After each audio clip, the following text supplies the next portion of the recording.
What is it like being a Jamaican living in Botswana? Hi, I'm Xavier Murphy, founder of Jamaicans.com. And today in Jamaicans to the World, I talk to Antoine Marshall, a Jamaican who lived in Botswana. Hi, Antoine, how are you? Hi there, I'm great. How are you? I'm good, I'm good. So, where in Jamaica you're from, and tell us a little bit about your background. Okay, so I'm from Montego Bay, Jamaica. I was born in St. James, and that was in 1998. And when I was one, in September of 1999, we decided to move to Botswana. Both my parents were teachers in Jamaica. My father taught mathematics, and my mom taught home economics and clothing and textile. So after a year of being in Jamaica after I was born, there were some advertisements in the newspaper about Botswana and the government of Botswana trying to recruit expatriate teachers. My mom saw the advertisement and decided that they wanted to apply. My father was really excited, but according to my mom, she said she totally forgot about the application and was still working. They got through, and then that's how we ended up living in Botswana from 1999 to 2008. Wow, wow. So, where in Botswana were you living? Is there a specific city? Was it a rural area? Was it a city? Was it, you say country, then a country. So the school that my mom was teaching at was Ikaheng CJSS, which was kind of like a high school at the time. So it was in the quote unquote country. That particular place was Messim, which is about 15-20 minutes outside of the capital city, Gaborone.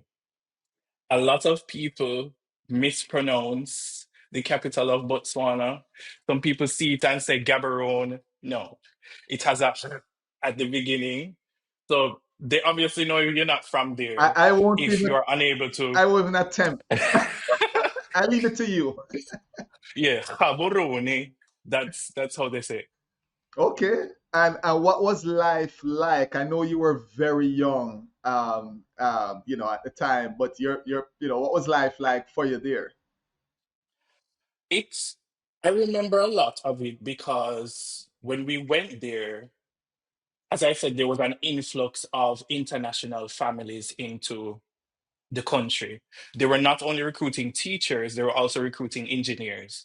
So it was a very tight-knit community of us Caribbean people, especially people from Jamaica, who were able to, celebrate Independence Day or celebrate Emancipation Day together by cooking together.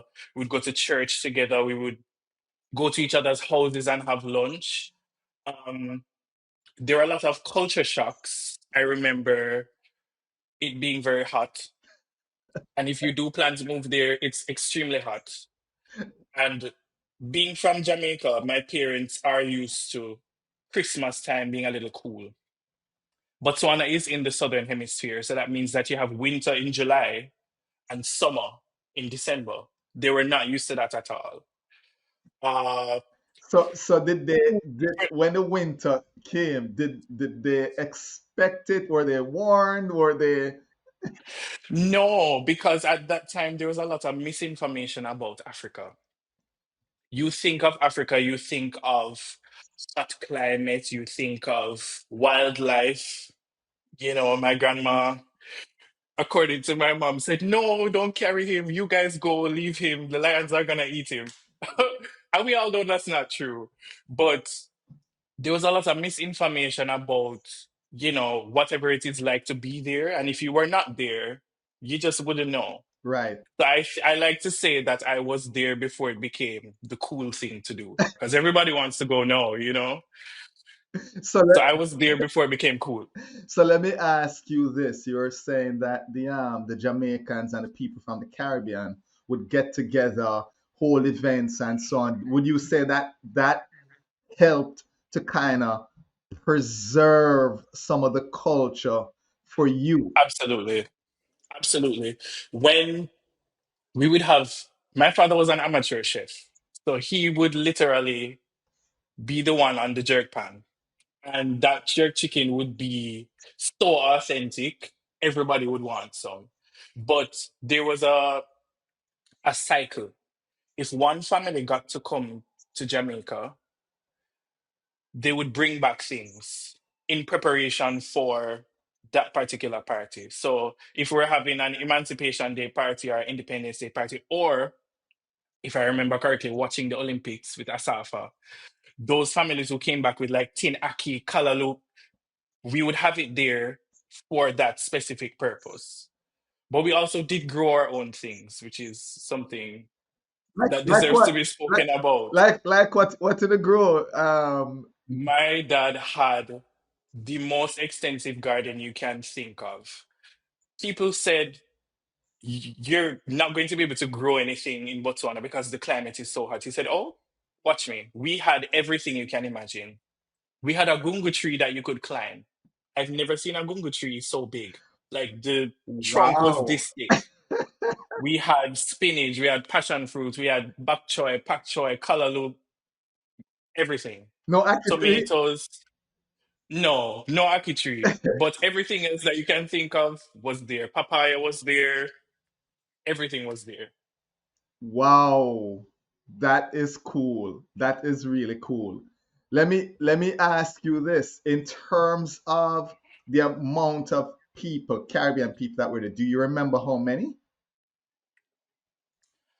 I would say approximately 50.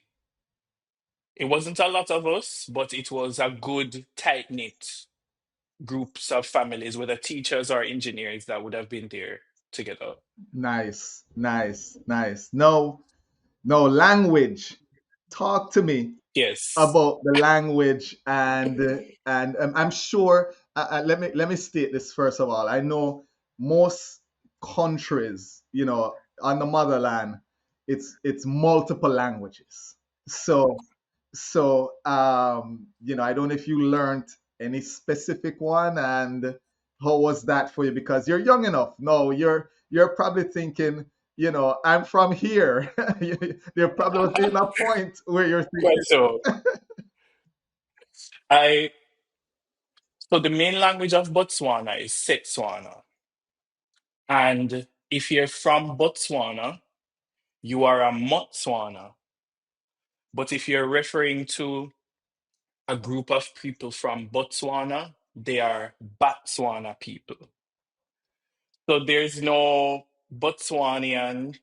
If you're from Botswana, you're a Motswana. In Botswana, they are part of the Commonwealth.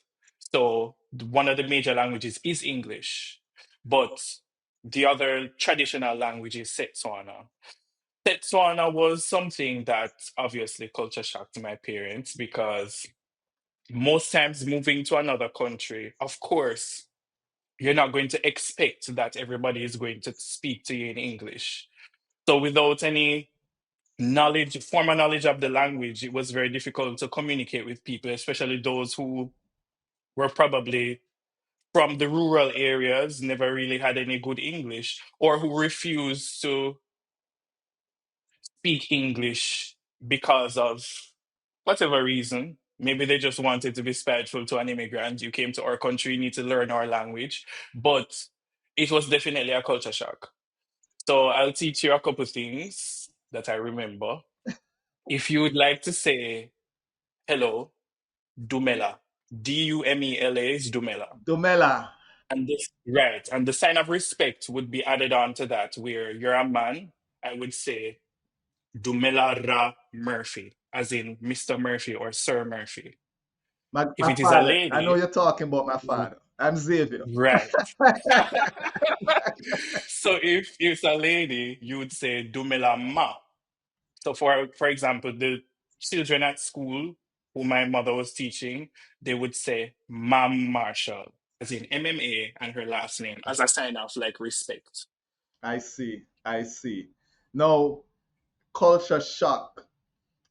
Is there a custom that you remember from Botswana that it was very interesting for you, or maybe even very different that you're like, wow. Mm. There's so many things that I could think about, like weddings, for example. Weddings are a very big deal. They have a specific fabric that the bride and members of the family may wear to this wedding. The women have to cover their shoulders. The shoulders cannot be exposed. The kinds of traditional dances that are done at these weddings are also very, very, very interesting. I would say the food would also be a very large culture shock too, because it's not what Jamaican people are used to. A very big thing in Botswana is seswaa, that's Seswaa, which is like pounded beef. They pound the beef until it is sort of stringy or trashy for a better word. And it is very tender, but also stringy. And I think that's one of the best things. Like when the school, my mom's school would have, like, school is finished, but they have extracurricular activities after. The school would provide lunch on Tuesdays and Thursdays. So the school cooks would make like palishi, which is turned cornmeal, but using white instead of yellow. And they would have seswaa as the meat. Like the students would stand in line no matter how long because seswaa is just so delicious. If it was palichi and like sampan beans, nobody wants that. But seswaa was just the beef of choice, the meat of choice. Everybody loves it. It sounds like your palate is, in terms of, you have the Jamaican side to it, and now you have this other side to it that Oh is yes, oh is yes. has really opened up. You sound like a man that loves food and probably I and do. probably cooks. I do. I do. My parents definitely inspired me to cook. Like because my mom would have been teaching home economics, there's a lot of baking in the house. Right. And because my father was one of the persons who wanted to introduce Motswana people to a different culture, being the Jamaican culture, he would always be making things. Like we would have Walkers would seasoning in our cupboard, daddy make callaloo, daddy make jerk chicken, daddy make ackee and saltfish. And another thing that he would do is whenever we would go to restaurants and something like tasted really good, he had a way of harming the recipe out of the chef by going to the back and asking how it was done. And he would come home and replicate that exact thing. So cooking was definitely a part of our household, whether it be bringing something new from Botswana or learning something new or preserving Jamaican food. Nice, nice. So when you and the family headed back to Jamaica, how was that adjustment for you? Because again, you're there really young, and so you're probably feeling this is me. This is where You know, it's I wouldn't say it's unfortunate, but it is unfortunate that the reason we moved back was because of my father's passing. So my mom decided that we needed to go back home, me, my mom, and my sister.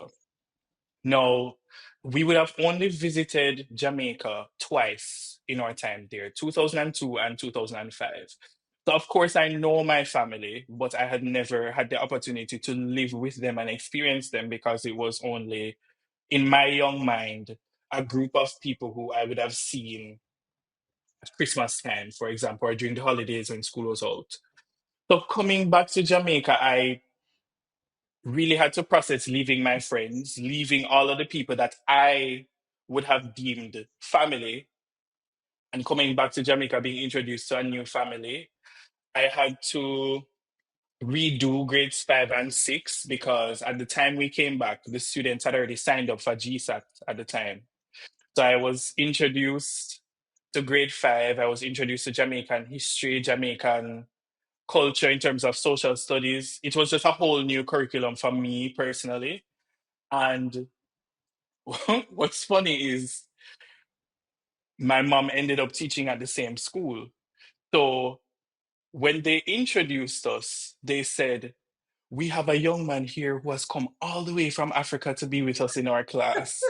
And when I came into the class, they were so confused because they were expecting something else, not me. So that was hilarious to me. Came with all of the questions, does Botswana have roads? Do they have cars? Do they a lot of misinformation from people. So it was definitely an experience moving from what I know to be home to an actual Home. place that I am from. Yeah. Did did you go did you go to the regular school? Because I know in some places they have, like a not Caribbean school, an American school or another school. You Mm. went to regular school in Botswana. In Botswana, or yes, I did. I did.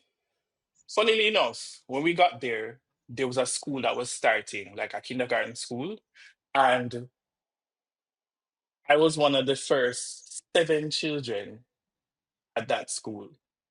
So whenever they would have events, they would call up all the pioneers, and each pioneer was given a little bell, and we'd have to bring the ding, ding, ding, ding. And I remember I was the yellow bell. As small as I was, I loved that yellow bell.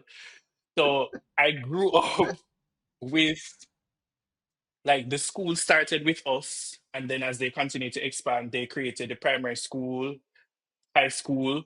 So I did go to regular school. The curriculum was obviously very different, but I did go to school. We learned so much from all of the teachers there. And it was an Adventist school Okay.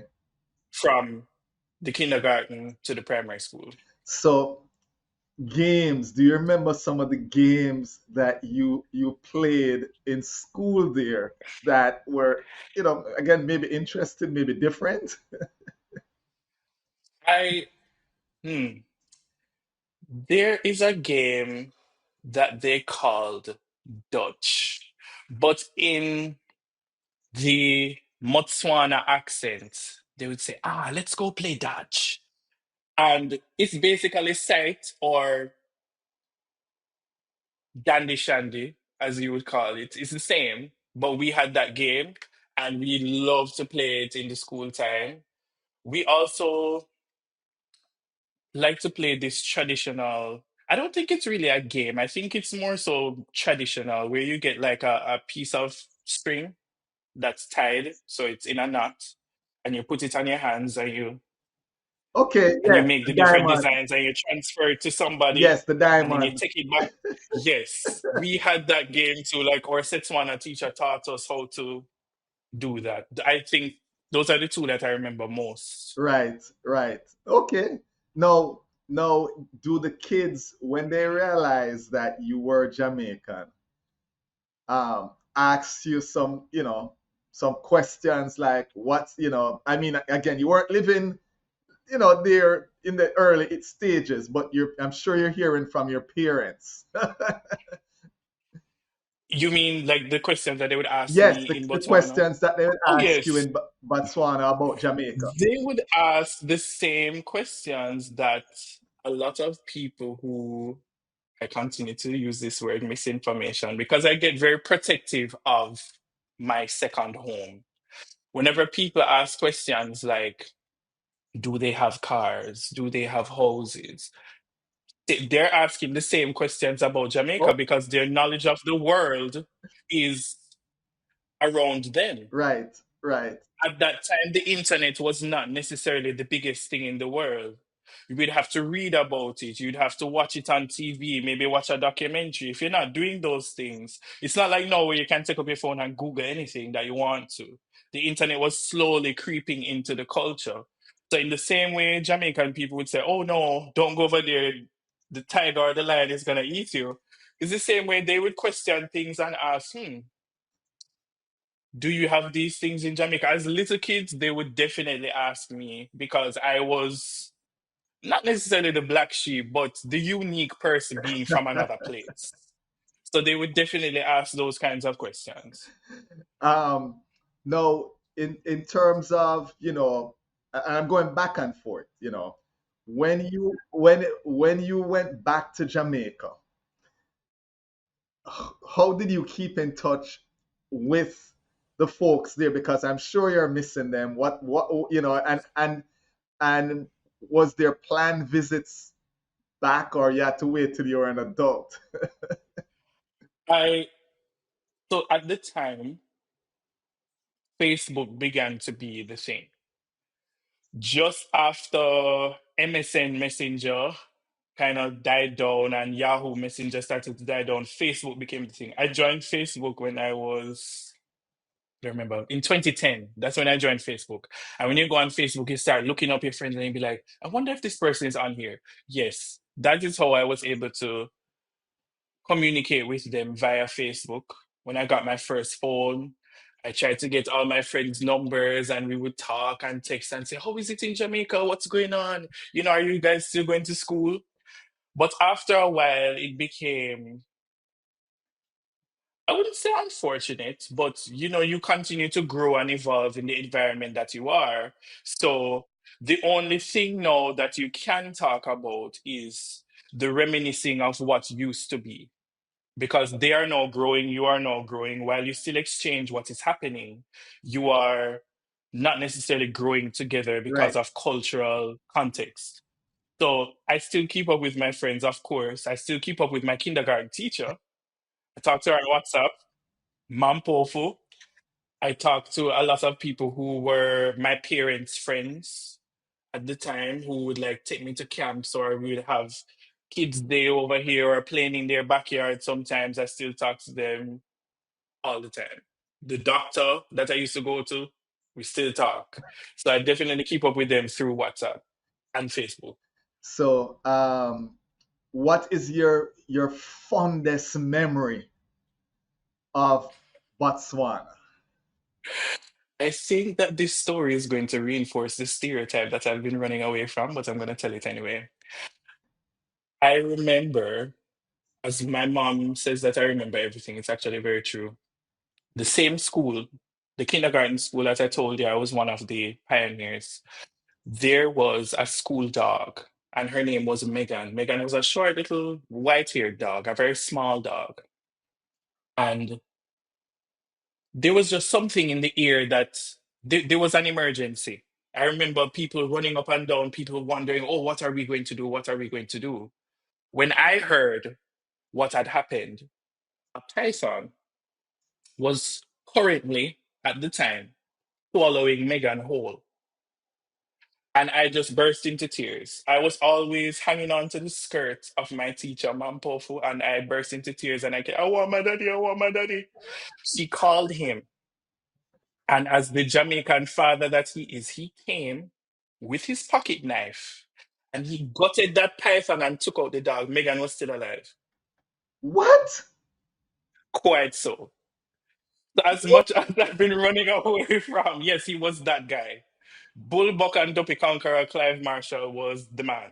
Definitely the man. Wow. Oh yes. That is But amazing. there are other memories, but that one really sticks out to me because I just saw him as the hero after that, honestly. Wow, what an amazing story. The folks there may have looked at him differently after that. Oh yes, they did. He walks around with that pocket knife like a trophy. Definitely. You is that pocket knife still around as is that Oh yes, I have it. I have it actually. I have it. It's definitely in my apartment. Yes.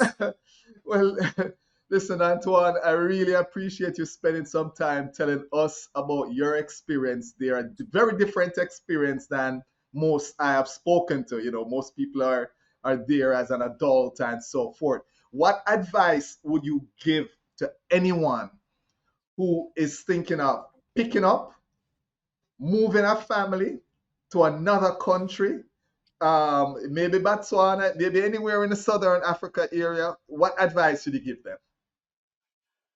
I think the first thing I would say is to do research. A lot of the times, because of what we are exposed to in the media, there is a tendency for information to be skewed. So I think that the first thing one should do if you're planning to move your family to Botswana or anywhere in the world, research is definitely key. reach out to people who have lived there, reach out to people who are currently living there, ask questions. There's so many Facebook groups, so many forums like Reddit where you can post and say, "Hi, I'd like to move my family to Botswana. Does anybody know about how I can do this? What is the process like?" Google and talking to people are your best friends. So I think that's the first, like, really paramount thing. I would say, secondly, prepare yourself for the opposite of what you know. Prepare yourself for new experiences. Prepare yourself to meet people who are not like you. Prepare yourself to be engulfed in a culture that's nothing, no similarity between your culture and that culture. Prepare yourself to be engulfed in it and embrace it when you get there. I would say also, with the knowledge that Botswana is below the equator line in the southern hemisphere, prepare for a difference in seasons, as we spoke about, definitely.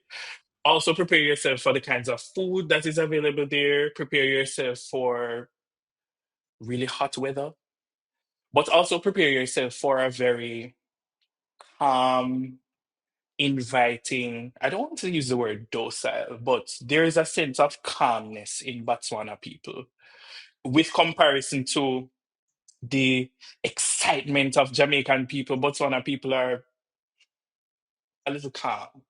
They're very calm, very warm, very friendly, and they're proud of their country, as with anybody who is from anywhere. They're very proud of their country.